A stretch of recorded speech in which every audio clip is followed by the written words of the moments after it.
Godfrey Chikumbi, respected football analyst, but also very importantly, and I think we're all very excited that, as young as he is, decided, you know what, I'm going to run for first presidency. But when you speak to him and you talk football, then you appreciate why, even at his age, he felt he could. Because when you speak to him, you realize actually he can. So excited for him as well that, he put his hat out there to say, looky here, I can do it. He does understand the game of football, and we'll be talking to him as well about his brand new podcast, Godfrey Chikumbi Football Podcast, where he talks to legends like Fred Mueller. That was the first episode that he had. Very, very insightful. There's a lot we thought we knew, but actually didn't know about what our greats did back in the day. So he'll be telling us about that. And of course, even with him, we'll touch a bit about on the soccer. Also on the show, Godfrey and Punch. Guys, welcome to the program. Congratulations on the podcast. Congratulations on your award. Thank you. Yeah. Thank you. Let's start off with the podcast, though, because only, I think the first episode was last week. Yes. Fred Mueller, former Zambia national soccer team captain.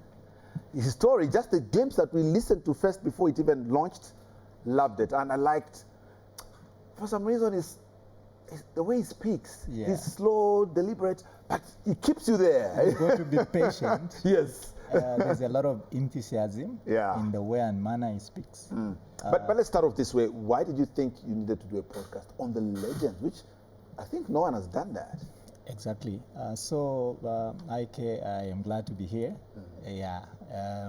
I'll tell you one thing. Over the years, I've been thinking about how we have to tell their story. And I mean the legends, especially those that played between, I think, 1964, 1980, because I think there was supposed to be a platform on which we needed to beam a spotlight on them. We needed to extract information from them. Because then we keep it. Yes, we keep it. Yeah, it's always I think, the players are the central figures of our game. And that is why FIFA has always respected media protocols. It's almost criminal for a player who is active or inactive, retired, to skip media protocols. The reason is simple. If these people are not, given platforms on which they have to express themselves, FIFA then cannot make money. And TV stations cannot have the following that they have got to enjoy, which is why I think English football is one of the most valuable leagues in the world, because they look for their stars. You're old, they have to look for you. They need to write a story about you. I think we are lacking in that. And for me, I think we speak to wrong people. There are so many people that have died without telling their story. The challenge, IK, is that for me, I understand the 7 generations. And and I'm interested. I know there is the greatest generation, the baby boomers, the silent generation. We've got the Generation X, the millennials, where I fall myself. But my young brothers and sisters are the Gen Zs. But our children are the Alpha Gen. Now, who is going to tell them this story if we don't create that platform for football legends like Fred Mueller, like Lewis Shambulo? Is one of the times that is the time you are recording the podcast. It's just behind the scenes. Great. So we followed him. He's actually in Macken, and we went there at his farm. When he said, because we asked him to get to our studio, but then he said, no, my wife is not at home, so you guys must come home. He's willing, and I'm receiving a lot of phone calls from his fellow legends. Was that done at his home then? Yes. Oh, is it now? Done at his home. Okay. It's actually near the toll gate. Yeah. So we went there and we enjoyed being with him. He can tell nice stories. Nice. It was amazing. Yeah. But more are coming. More are coming, and we have to tell them without getting tired. And we'll continue telling these stories, because these people have got what to tell Zambians, what to tell the young people, but then nobody's going to them to tell these stories.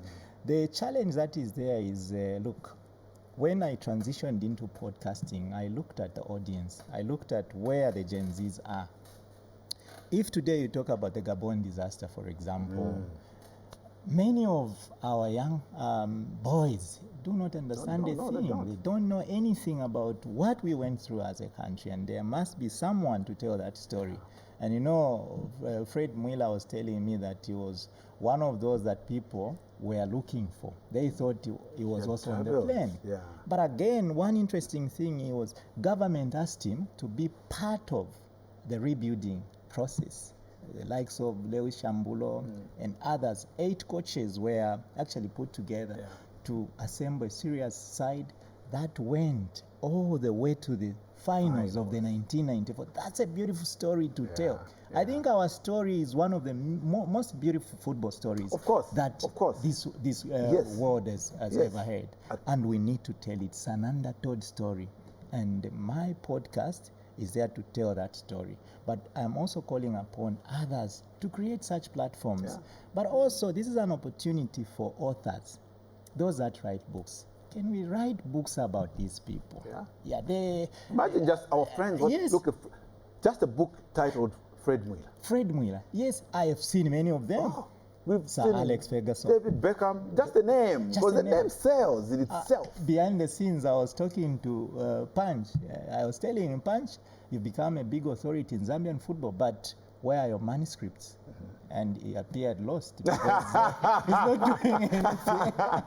Okay, well, Punch, you were not lost for an award. You were definitely recognized. So before we get to you, though, maybe again back to the podcast.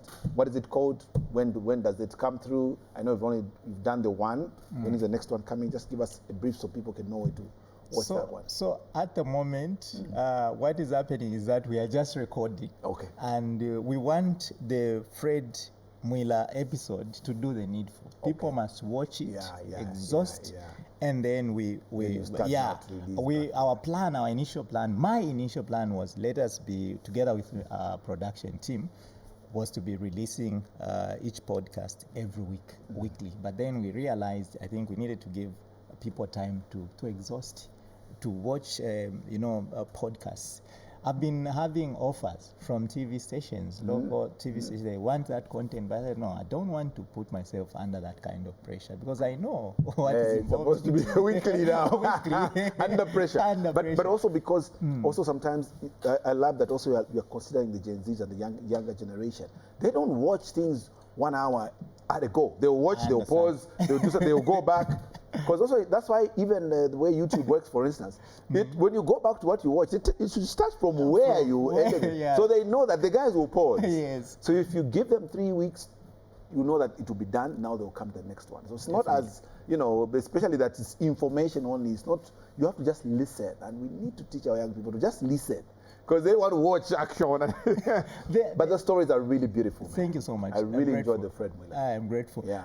And another thing that is worth mentioning here is that I think the new FAS administration is looking at establishing a museum. And such information coming out of our legends will be vital to helping them set up the football museum.